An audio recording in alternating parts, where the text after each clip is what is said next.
जय श्री कृष्णा, राधे राधे। हमारे चैनल ओम ज्ञान सागर में आप सभी का बहुत बहुत स्वागत है।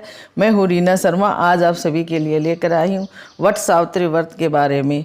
वट सावित्री व्रत 2021 में कब है, क्या मुहूर्त है और कैसे पूजा विधि विधान, कैसे व्रत करना चाहिए, क्या क्या व्रत में होना चाहिए और क्या महत्व है और करने का क्या फल है, आदि सभी संपूर्ण जानकारी हम आपको आज बताएंगे। वीडियो स्टार्ट करने से पहले अगर आप लोगों ने हमारे चैनल ओम ज्ञान सागर को सब्सक्राइब नहीं किया है तो प्लीज़ हमारे चैनल ओम ज्ञान सागर को सब्सक्राइब करें, वीडियो को लाइक और सभी के साथ जितना हो सके ज़्यादा से ज़्यादा शेयर करें। हाँ, बेल आइकन को दबाना ना भूलें ताकि सबसे पहले अच्छी वीडियो आप सभी के पास पहुँचे।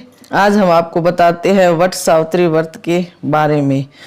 2021 वट सावित्री व्रत ज्येष्ठ मास के कृष्ण पक्ष की अमावस्या तिथि के दिन मनाया जाता है। महिलाएं वट सावित्री का व्रत अखंड सौभाग्य, युग कल्याण की कामना और संतान प्राप्ति के लिए करती है। ऐसा माना जाता है कि इस व्रत को रखने से पति की उम्र लंबी होती है और इस व्रत को करने से पति सभी तरह की परेशानियों से दूर रहते हैं और उन्हें बेहतर स्वास्थ्य की प्राप्ति होती है। वट सावित्री व्रत के दिन वट वृक्ष की पूजा का विधान है। इसके साथ ही महिलाएं सत्यवान, सावित्री और यमराज की पूजा भी करती है। व्रती महिलाओं को इस दिन सत्यवान और सावित्री की कथा सुनना का विशेष तौर पर पढ़ना या सुनना चाहिए। वट सावित्री व्रत 10 जून 2021 दिन गुरुवार को मनाया जाएगा। अमावस्या तिथि शुरू 9 जून 2021 दोपहर 1:57। अमावस्या तिथि समाप्त 10 जून 2021 दोपहर 4:20 पर। व्रत पारण 11 जून 2021 दिन शुक्रवार को। वट सावित्री व्रत पूजन सामग्री: सत्यवान सावित्री की मूर्ति, धूप, मिट्टी का दीपक, घी, फूल, फल, 24 पूरियाँ, 24 बरगद फल, आटे या गुड़ के बांस का पंखा, लाल धागा, कपड़ा, सिंदूर, जल से भरा हुआ पात्र और रोली।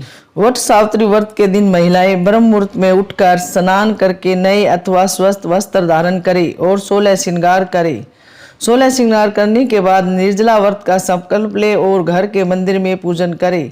व्रती महिलाएं 24 बरगद फल, आटे या गुड़ के और 24 पूरियां अपने आंचल में रखकर वट वृक्ष पूजन के लिए जाए। वट वृक्ष की पूजा के दौरान व्रती महिलाएं 12 पूरियां और 12 बरगद फल वट वृक्ष को अर्पित करें। पूरियां और बरगद के फल अर्पित करने के बाद वट वृक्ष पर एक लोटा जल चढ़ाए। जल चढ़ाने के बाद वट वृक्ष को हल्दी, रोली और चावल लगाए।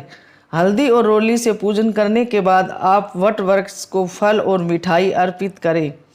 फल और मिठाई अर्पित करने के बाद व्रती महिलाएं वट वृक्ष को धूप दीप से पूजन करें।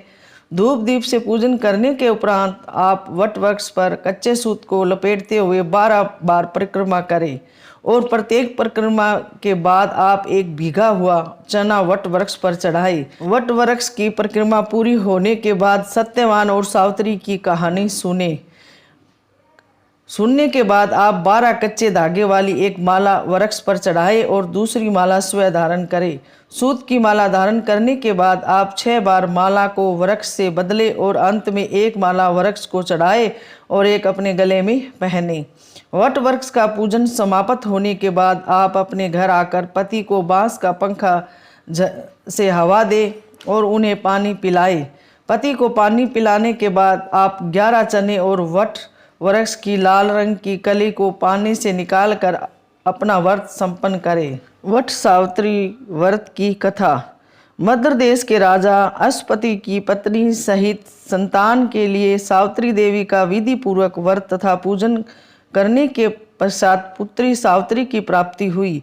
फिर सावित्री के युवा होने पर एक दिन अश्वपति ने मंत्री के साथ उन्हें वर चुनने के लिए भेजा।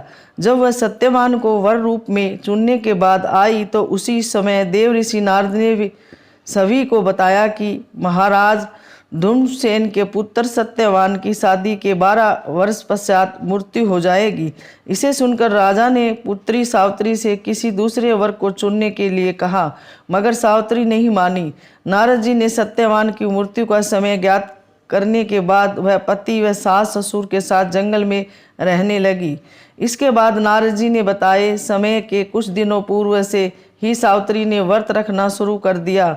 जब यमराज उसके पति सत्यवान को साथ लेने आए तो सावित्री भी उसके पीछे चल दी। इस पर यमराज ने उनकी धर्मनिष्ठा से प्रसन्न होकर वर मांगने के लिए कहा तो उन्होंने सबसे पहले अपने नेत्रहीन सास ससुर की आंखों की ज्योति और दीर्घ आयु की कामना की। फिर भी सावित्री को पीछे आता देख दूसरे वर में उन्हें यह वरदान दिया कि उनके ससुर का खोया राजपाट वापस मिल जाएगा। आखिर में सावित्री ने 100 पुत्रों का वरदान मांगा।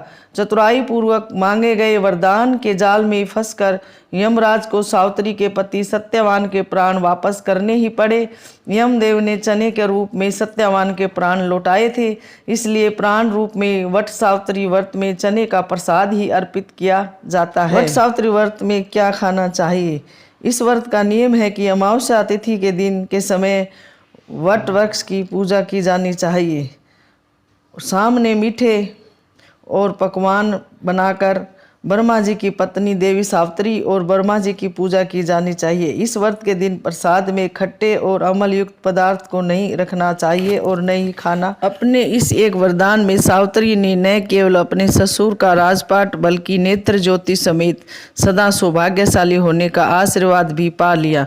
इस आशीर्वाद की वजह से ही यमराज को मजबूरन सत्यवान के प्राण वापस लौटाने पड़े। तभी से सुहागिन महिलाएं अपने पति की लंबी आयु, परिवार की सुख समृद्धि और संतान की कामना के साथ पूरे विधि विधान से ये व्रत रखती है और वट सावित्री व्रत की कथा कहानी सुनती है।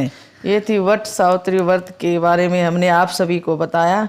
उम्मीद करते हैं कि हमारी वीडियो आप सभी को बहुत पसंद आएगी और हमारे चैनल ओम ज्ञान सागर को सब्सक्राइब करें, वीडियो को लाइक और सभी के साथ जितना हो सके ज़्यादा से ज़्यादा शेयर करें। हमारे चैनल ओम ज्ञान सागर की ओर से सभी को वट सावित्री व्रत की हार्दिक शुभकामनाएं। भगवान से दुआ करते हैं आप सभी का कष्ट दूर करे और सभी को अखंड सौभाग्य की प्राप्ति हो, संतान सुख, सभी प्रकार के कष्ट रोगों से मुक्ति मिले।